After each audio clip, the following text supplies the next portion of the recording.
1/4 yard of concrete poured in right now, and the pump is having an issue. There looked like there was a big metal bracket thing that split off.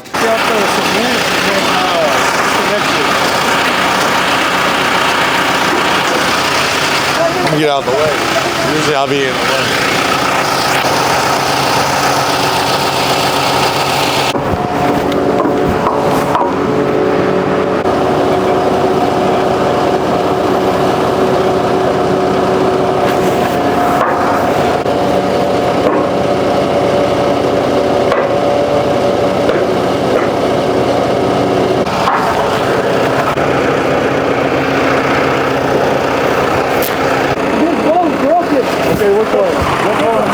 That one, yeah, that's the corner.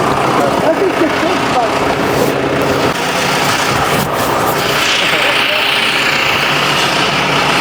This bolt broke off of the pump.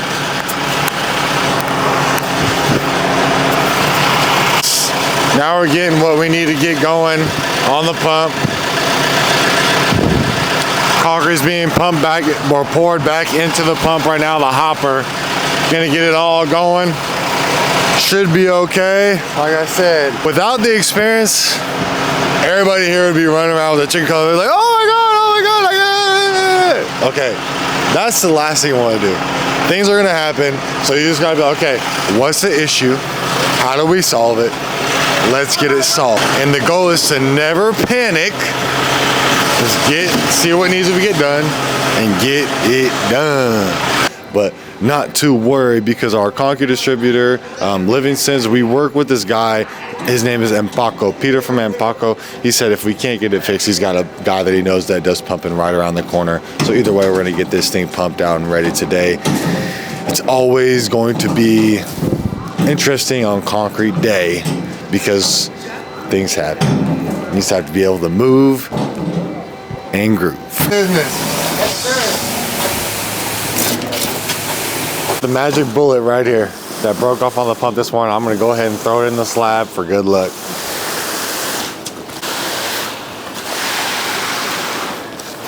I'm gonna put it in there for good luck, dog. Right on, buddy. All right. Look at the figure of the wrist. Back at you live in Davis, and we're starting in this direction, but I'm gonna have us pan to this way so I can show you first things first.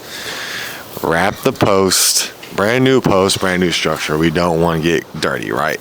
So take the extra time, wrap the post in plastic.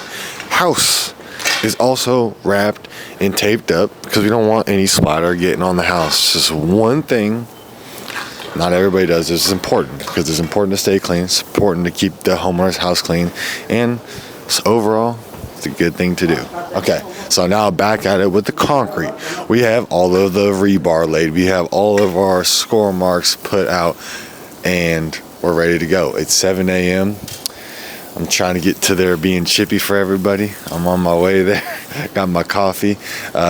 Antonio right now is getting the water laid here on the base rock. What does putting the water down on the base rock do for the concrete? So they don't dry fast because it's gonna be more sun here. Yeah. So today's gonna be a sunny day, and we're in a backyard full with no shade. So it's gonna be a backyard full of sun. It's gonna be 79 degrees or 80 degrees today, full sun. Putting water down on the gravel gives it the base rock a little bit of moisture so the concrete can pull it up, so the guys have just a little bit more time to work on the area without having to rush, without having to making mistakes, without having to do an XYZ, because the slab would be drying up if we didn't wet the base rock. So just giving us a little bit more time on it by watering the base rock.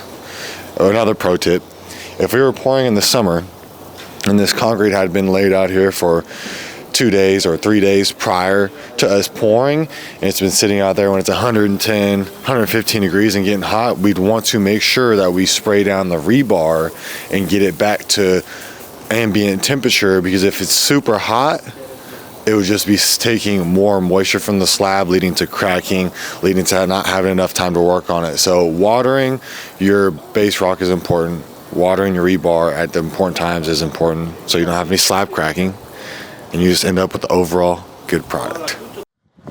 Oh my God! single leg raises, you feel me? Got the bird's eye view, little tweet. Okay, ready? Notice we've got this corner getting poured and we're screening it and slowing it down. You might be asking, we got all this stuff wide open. Why is that? Well, let me tell you. This concrete hose is not light. It is very heavy to start with, and then when it's full of concrete, it's even heavier, right? So we want to kind of orient, I like to call it the worm. What is it?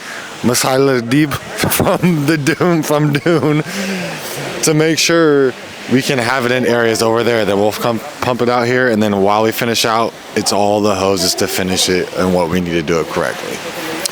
For all those people out there, I can hope that they can reference the movie Dune.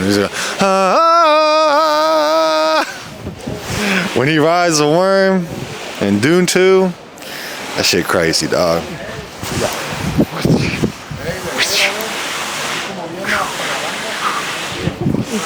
Have you ever seen Dune 2? Oh my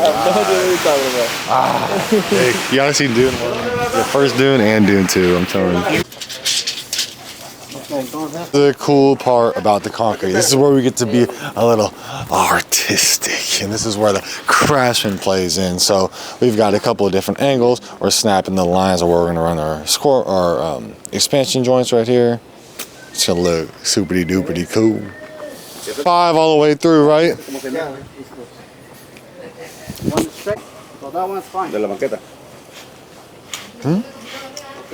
Are you fine with that? You think it's going to crack there in the corner? We'll cut this one line, you know. Yeah. This one or the other one? Like it's already cut.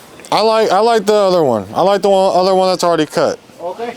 Y el otro no lo puedes, también que lo mire. ¿Cuál? El pico, o está bien así, ¿no? Y ahí de donde estás hasta allá. What? That I'm fine with not cutting it. We don't need this one, right? No. Then let's just use this, because they're gonna set a shed here, and then they'll just have 2 larger things to go in. You feel me? Like, so in my brain, if we cut this one here, the shed goes here, and it just looks like a weird ass little piece right there. You feel me? Yeah. So yeah. How it's we've got, so just yeah. No. Yeah. Make sure you put that right here too. You gotta put the X. Bam bam.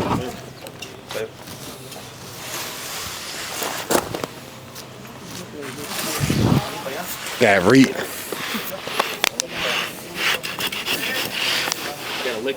For everybody out there in the video, I'm no way trying to offend anybody. Just let it be shown.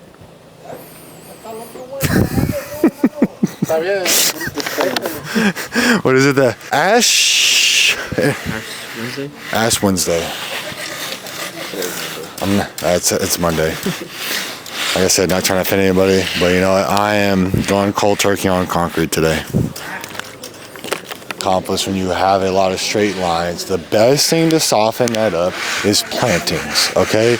Give plantings and give topography. And what am I talking about when I'm saying topography? You want the boulders, you want the little walls, anything that's gonna be super sterile, super straight lines, you need to add some rusticness to give it a little bit of life, give it a little soul. So obviously right now, everything is flat landed. We have stuff down, but areas we're gonna have some artificial turf going here. So you're gonna have some green that's gonna make the area pop.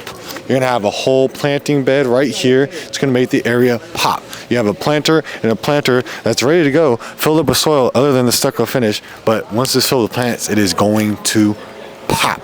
Plants aren't straight, they're round. They're not perfect. So when you have things that are such perfect, you need to add some things that are not perfect and make it imperfectly perfect. To all subscribers out there and the people watching SNF Files, you're onto something. You found the gold. If you like the video, like. If you want to comment a beautiful heart if you love what you're seeing. And tell everybody out there that you know to hit that follow button to see what we do and how this concrete pour turns out.